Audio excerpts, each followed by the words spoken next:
Okay, welcome back. Now, there's one thing I want to say regarding the connection between horizontal asymptotes and the limits at infinity. So, again, remember back in either pre-calculus or algebra, college algebra, whatever algebra class you took, you should have been introduced to the idea of vertical and horizontal asymptotes.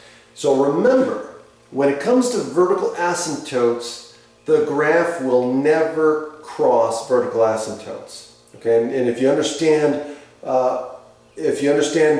back in pre-calculus, you'll understand. If you remember what you learned in pre-calculus, you'll understand why they can never cross vertical asymptotes.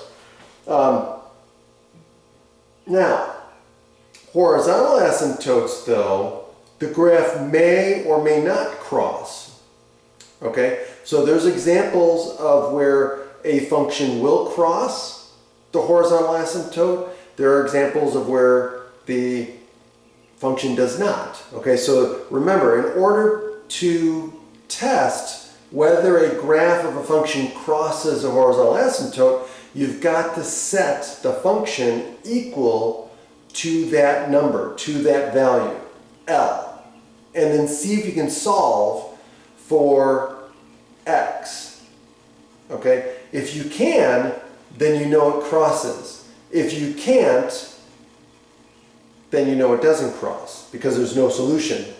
Okay, so in other words, what you're doing is you're trying to find an x value where the function is equal to the line at y equals L, right?